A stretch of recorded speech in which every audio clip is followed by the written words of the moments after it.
त्यो पेन्टिङमा। अनि मैले उहाँलाई के भने यो ब्रेस्ट चाहिँ देखाएको होइन, यो मेरी आमाको माया हो, यो मेरी आमाको चढाहरूसँगको माया हो। उहाँ चाहिँ मेरी आमा हुनुहुन्छ। मेरी आमा पनि यस्तो माया गर्नुहुन्थ्यो कि केटाकेटीमा गौँथलीको बच्चालाई स्तनपान गराउनेसम्मको माया गर्नु। त्यो बुद्धको टाउको चाहिँ नि बजारमा त्यसलाई एउटा चाबीको रूपमा युज गर्ने खालको मात्रै।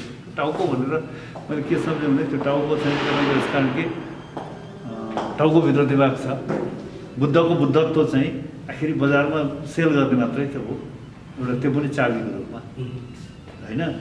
अब यो बच्चा जस्तो हो, एउटा बचेरा जस्तोले के पायो त, वाट पायो भन्दाखेरि त्यो वाटको थोपो चाहिँ उसको मुखभित्र पऱ्यो क्या।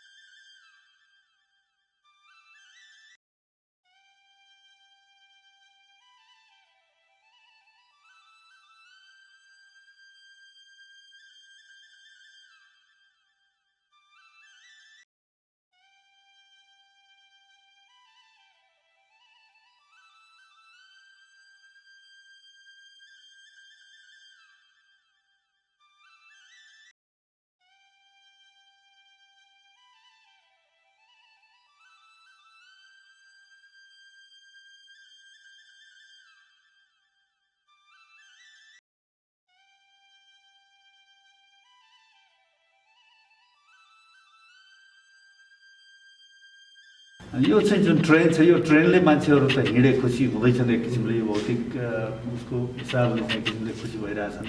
हामी फलान ठाउँमा गयौँ, 5 तले घर बनायौँ, 10 तले घर बनायौँ, बस्यौँ। तर बिचरा यिनीहरू अहिले पनि त्यो ढोकाको चाबीको छेउमा वरिपरि घुमिरहेछन्। कहिले त्यो आउँछ, कहिले त्यो माझ गरे माइलो आउँछ र अनि त्योसँगै म बसौँला, कराउँला, उसको बिस्ताराको माथितिर गुड लगाउँला। त्यो एक्सपेक्टेसन त्यो यिनीहरूमा अहिले पनि त्यो अपेक्षा छ।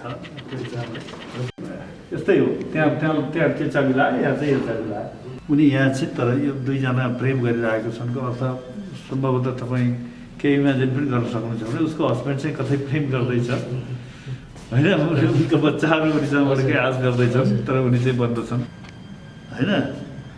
म चाहिँ मेरो एट्याचमेन्ट, मेरो सम्बन्धन चाहिँ त्यति बेला म जब जन्मै मैले अब जतासुकै गौँथली नै गौँथली देखेँ होइन।